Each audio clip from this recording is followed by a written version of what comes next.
할렐루야. 오늘 이 자리에 오신 여러분 모두 환영하고 축복합니다. 제가 설교 이전에 질문을 드리겠습니다. 한번 대답해 보십시오.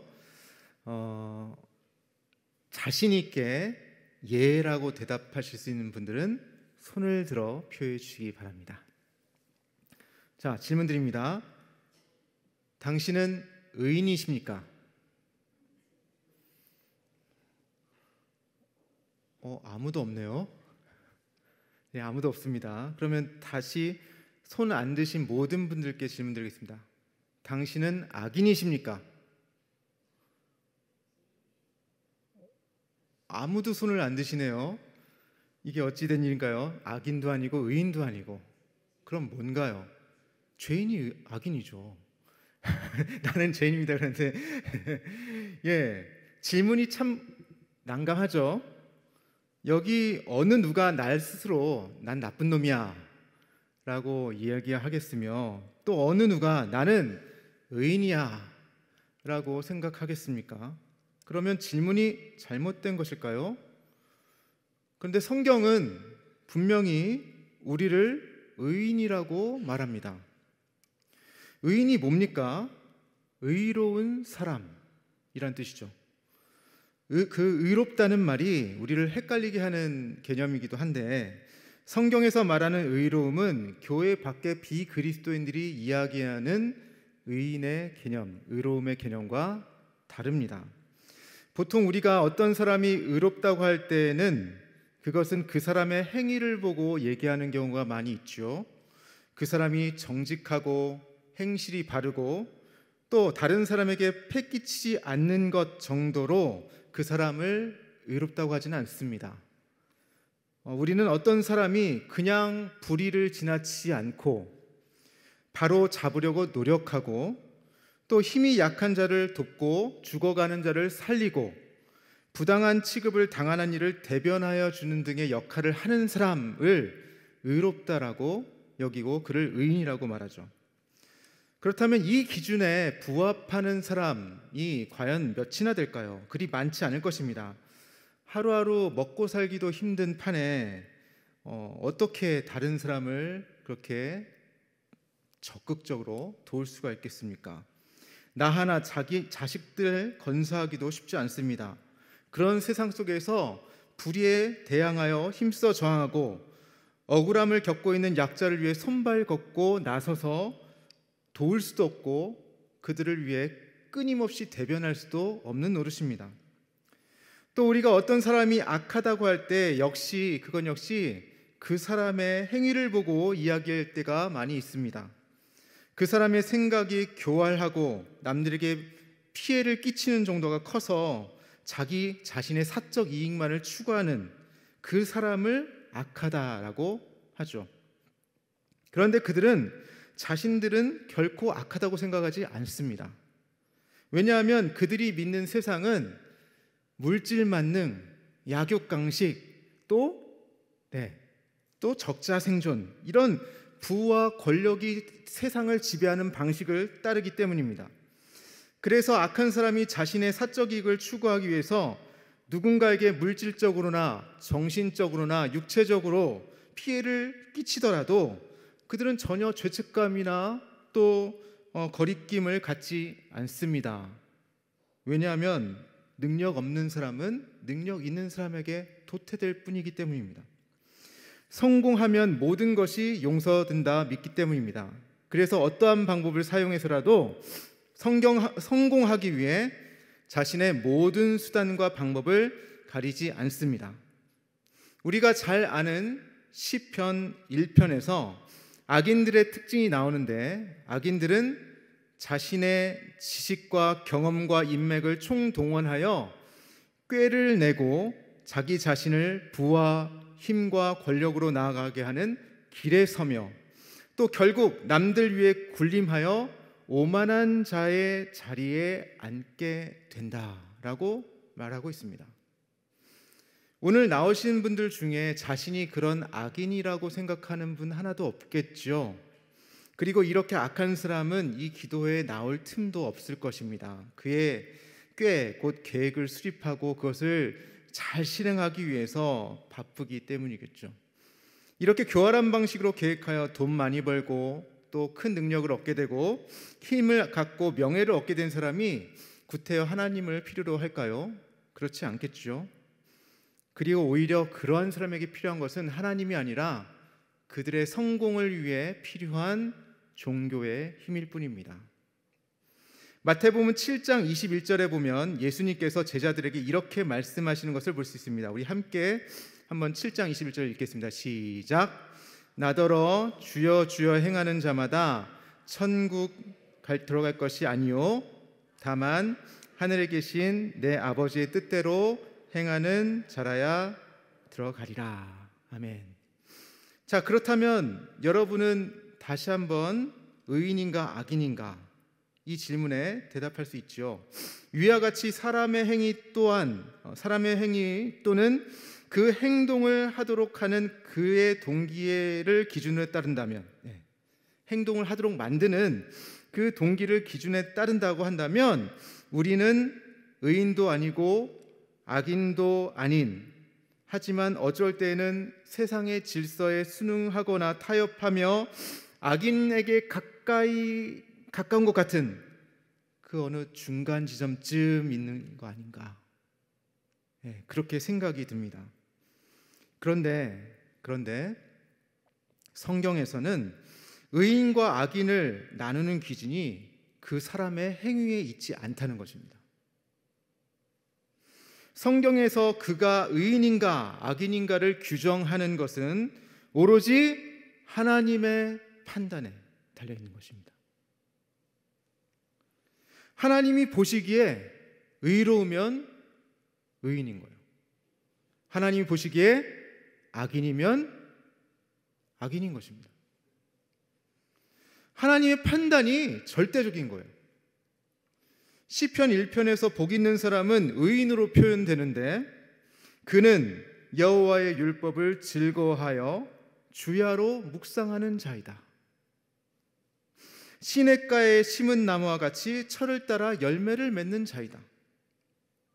그들의 길은 여호와께서 인정하신다. 하나님의 인정함을 받는 사람이 바로 의인인 것입니다.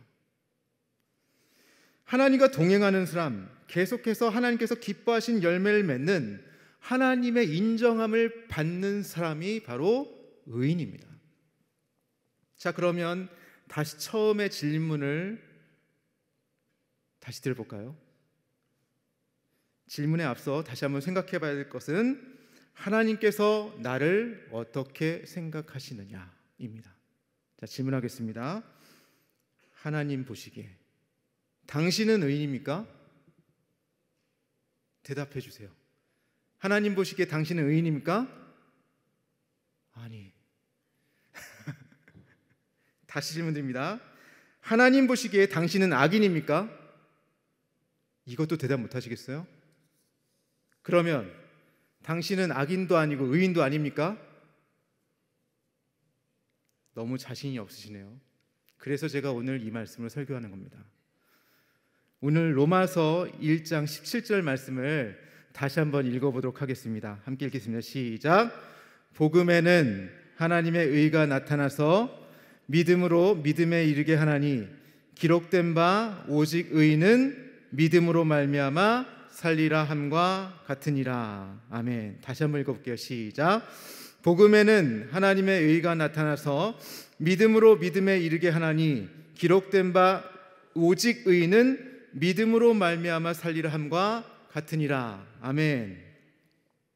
하나님께서 인정하시는 의인은 믿음으로 말미암아 사는 사람입니다. 하나님의 의가 나타나는 복음을 알고 경험하는 사람입니다. 예수님의 십자가로 말미암은 구원에 감사하며 예수 그리스도를 나의 구주라고 분명하게 고백하며 믿는 사람입니다. 그리고 믿음으로 믿음에 이르는 계속되는 믿음으로 말미암아 살아가는 사람입니다. 믿으시면 아멘 하시기 바랍니다. 아멘. 자, 그래서 이 믿음, 오늘 이 구절에 잘 살펴보면 두 가지 믿음의 측면이 나옵니다. 첫 번째는 무엇이냐면 예수 그리스도를 구주로 고백하며 믿는 믿음입니다. 한번 따라해 볼까요? 시작.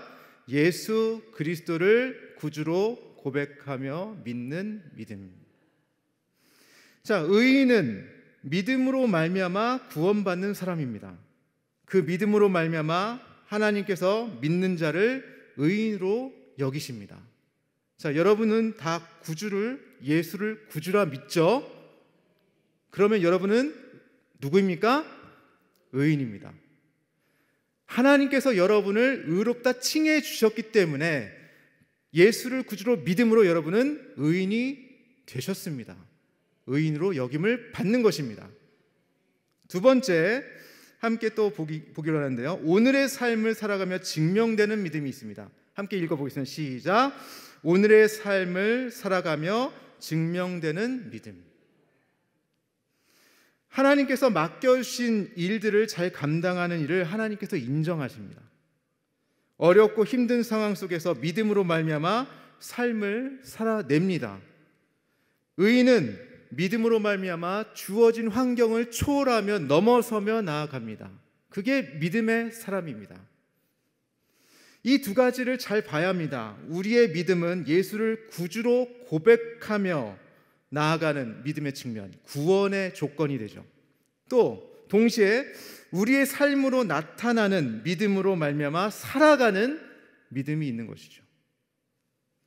만약 우리가 예수를 주로 고백하는 그것만으로, 그 믿음만으로 충분하다고 한다면 회심 이후에 우리의 삶은 어떠하든지 상관이 없습니다.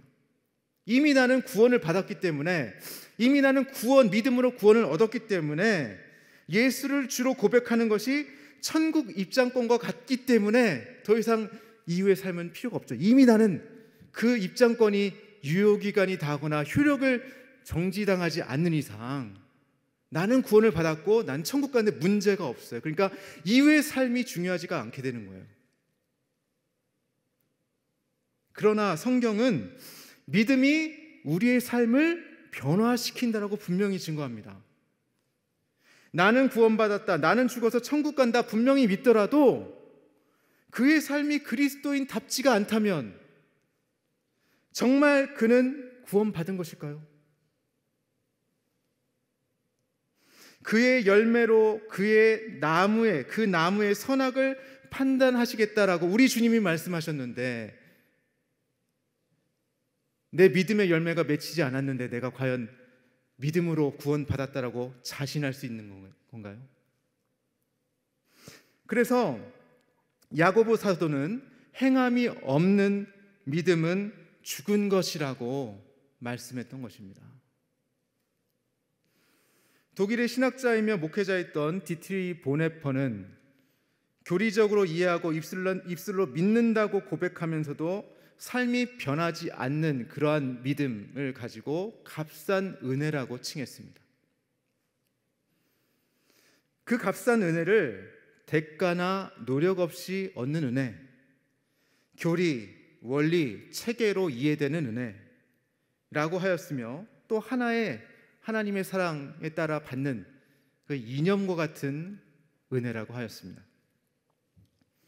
그렇게 그리스도인들이 값싼 은혜에 머무르면 보네포의 지적대로 죄인을 의롭다고 인정하는 것이 아니라 죄를 의롭게 여깁니다.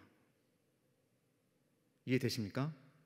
죄인이 의롭게 되는 것이 아니라 그냥 내가 의롭게 되었기 때문에 죄가 의로운 게 돼버린다고요. 자신은 하나님께서 주신 은혜를 가졌으므로, 내가 은혜를 소유했으므로 더 이상 정죄함이 없고 앞으로도 정죄함이 없다라고 생각하는 거예요. 그런데 과연 그런가?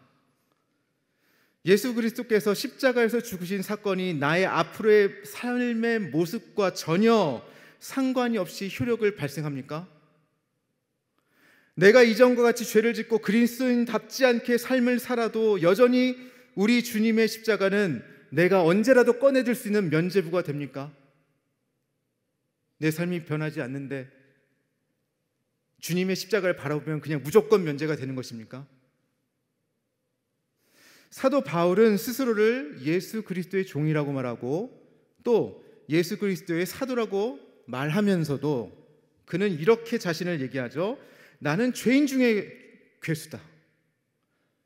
누가 이 사망의 몸에서 누가 나를 건져내랴 탄식하면서 자신을 자책하죠. 그런데 그러한 탄식은 자신을 구원하실 분이 오직 예수 그리스도이다 라는 것을 증거하기 위한 탄식이었습니다. 우리는 그리스도인으로서 구원받은 자로서의 삶을 살아가도록 부름을 받았습니다. 죽을 수밖에 없었던 우리가 예수 그리스도의 십자가의 희생으로 말미암아 오직 은혜로 구원을 받게 된 것입니다. 그런데 이를 단순히 되뇌이는 수준으로 혹은 예수 믿으면 천국 간다 라는 표와 같은 수준으로는 도저히 감당할 수 없는 값비싼 선물, 값비싼 은혜인 거예요. 우리는 진실로 하나님의 은혜를 믿음을 갖게 되어 주님께서 은혜 주셔서 믿음을 갖게 되어 구원을 얻었습니다. 그렇게 큰 은혜로 말미암아 얻게 된 그 구원, 그렇게 큰 은혜로 주어진 우리들의 믿음은 반드시 하나님께서 기뻐하시는 더 나은 그리스도인의 삶으로 나아가게 하는 믿음에 이르게 되는 것입니다. 믿음으로 믿음에 이르게 하는 것이죠. 우리는 하나님의 값비싼 은혜로 말미암아 의롭게 여김을 받았습니다. 그러나 동시에 우리는 언제라도 죄를 짓고 언제라도 구원받은 자이면서 동시에 무너질 수밖에 없는 그런 연약한 존재이죠. 그래서 이미 구원받았지만 계속해서 구원받아야 합니다. 그래서 우리는 계속해서 하나님의 은혜가 필요해요. 하나님의 은혜가 날마다 우리를 덮어주셔야만 합니다. 우리가 하나님의 은혜를 계속 구할 때 하나님께서 우리에게 더 나은 믿음을 주셔서 믿음으로 믿음에 이르게 되는 것이죠.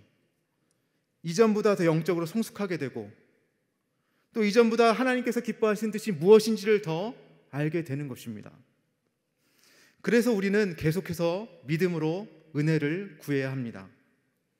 이를 위해서 우리는 어떠한 태도로 하나님께 구해야 할까요? 첫째로 먼저 우리는 하나님의 음성을 들을 준비가 되어 있어야 합니다. 하나님의 음성을 들을 준비요. 내가 나의 욕심으로 나의 욕망으로 내가 원하는 것만 말할 준비가 되어 있는 것이 아니라 우리의 기도의 자리에서 예배의 자리에서 묵상의 자리에서 또 누군가 그리스도인과의 교제의 자리에서 봉사의 자리에서 하나님께서 오늘 나에게 무엇을 원하시는지 그 음성을 들을 준비가 되어 있어야 한다는 것입니다. 그러려면 나의 욕심은 잠깐 내려놓고 나의 욕망을 잠깐 내려놓고 주님을 바라봐야 하는 것이죠. 두 번째로 우리는 순종할 준비가 되어 있어야 합니다. 하나님께서 어떠한 말씀을 하시더라도 계산하지 않고 주님 뜻대로 제가 행하겠습니다 라고 할 수 있는 그러한 믿음이 있어야 한다는 것이에요. 보네퍼는 이러한 순종의 자세를 단순한 순종이라고 했습니다. 한번 따라 볼까요? 단순한 순종. 계산적인 순종이 아니라 단순한 순종이요. 하나님의 부르심에 내가 순종할 때 이해득실, 이해타산을 계산하지 않고 하나님께서 원하시는 것을 하나님께서 말하시는 그때에 바로 즉시 즉각 순종하는 것이죠. 이것을 단순한 순종이라고 얘기했습니다. 이 단순한 순종의 전제는 하나님과 나 사이의 친밀한 관계성입니다. 하나님이 나를 사랑하시고 내가 하나님을 사랑한다. 그 친밀한 관계성이 바로 이 단순한 순종을 가능하게 하는 것이죠. 제가 아이를 사랑합니다. 제 딸이 저를 사랑하죠. 그죠? 제가 딸에게 이야기합니다. 딸아, 이리 와봐. 그럼 사랑하는 딸은 저에게 쪼르륵 달려오겠죠.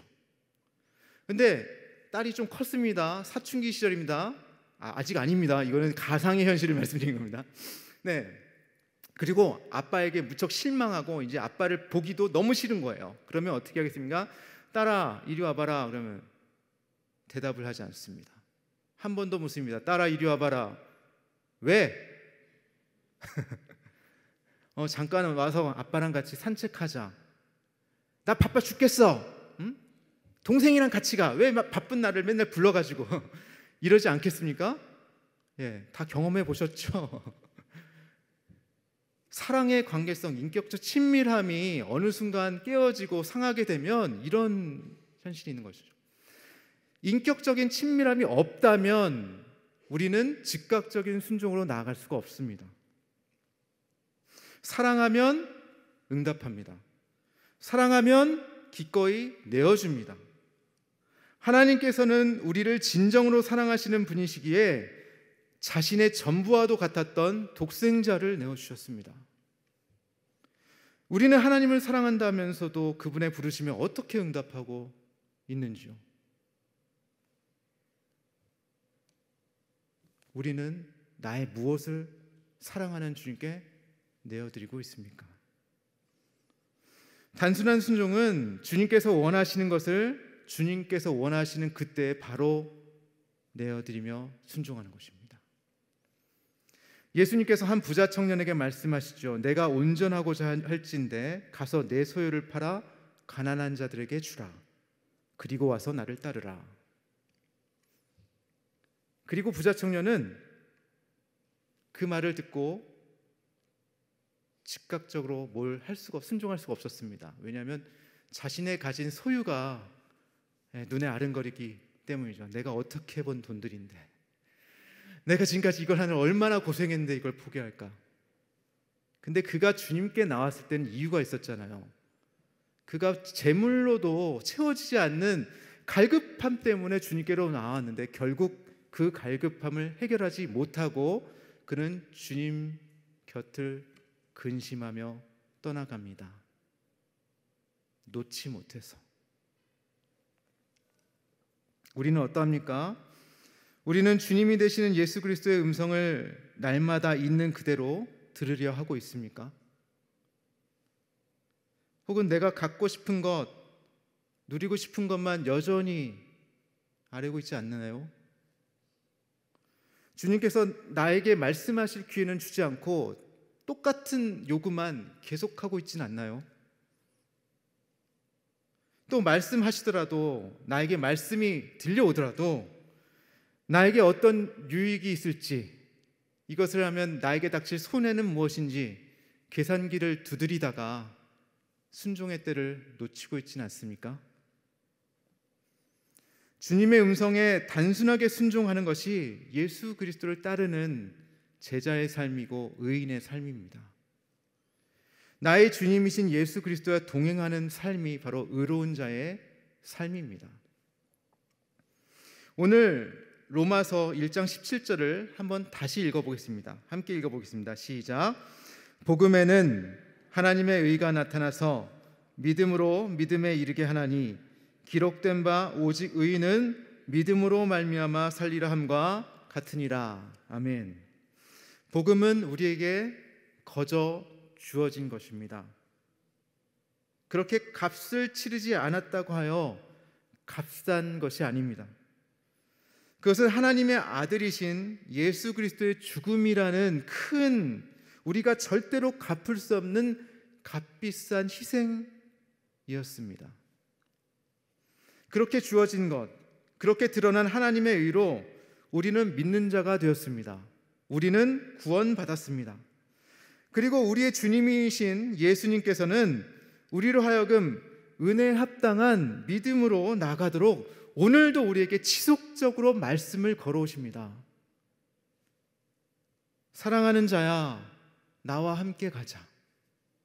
일어나 나와 함께 가자. 내가 붙들고 있는 그것을 내려놓고 나를 따르라. 인격적인 주님께서 우리에게 말씀을 그렇게 걸어오십니다. 여러분 들리십니까? 여러분이 부여잡고 있는 것 때문에, 여러분이 포기하지 못하고 있는 것 때문에 주님 음성을 듣지 못하시거나 혹은 애써 외면하고 계시진 않습니까? 이해타산을 따지지 않고 사랑하기에 주님의 음성을 따르는 단순한 순종은 우리의 믿음을 다른 차원으로 끌어올립니다. 바다 위를 걸으라. 그 말씀에 순종했을 때 우리는 걷게 될 것입니다. 성벽을 앞두고, 가로막고 있는 그 성벽을 앞두고 외쳐 부르라 말씀하실 때 외친다면 우리는 우리 앞을 가로막은 그 성벽이 무너지는 것을 보게 될 것입니다. 깊은 곳에 가서 그물을 내리라 라는 말씀에 순종하여 깊은 곳에 우리의 그물을 내어 던질 때 지금껏 경험하지 못한 수많은 양의 물고기를 잡게 될 것입니다. 내가 가진 빵을 나누어 주라 라고 할 때, 그 말씀에 순종할 때 우리가 가진 빵을 나누기 시작하면 모두가 배불리 먹게 될 것입니다. 사랑하는 대구칠곡의 성도 여러분, 우리가 알고 고백하는 복음은 오늘 우리의 삶과 무관하게 천국 입장권과 같은 역할만 하는 그런 값싼 은혜일 것이 아닙니다. 복음은 하나님의 의로움이 나타난 하나님의 우리를 향한 사랑의 표현입니다. 그리고 인격적인 친밀한 관계성의 산물입니다. 우리가 복음의 진정 빚진 자로 은혜를 받은 자라면 우리는 예수님의 사랑 때문에 오늘을 믿음으로 삶을 채워갈 수 있어야 할 것입니다. 믿음으로 믿음에 이르러야 합니다. 하나님께 부름을 받고 그의 길을 따르며 동행하며 철을 따라 열매를 맺는 데까지 우리가 나아가야 할 것입니다. 그렇게 그리스도인으로서 하나님께 의로움을 인정받으며 살아갈 수 있어야 할 것입니다.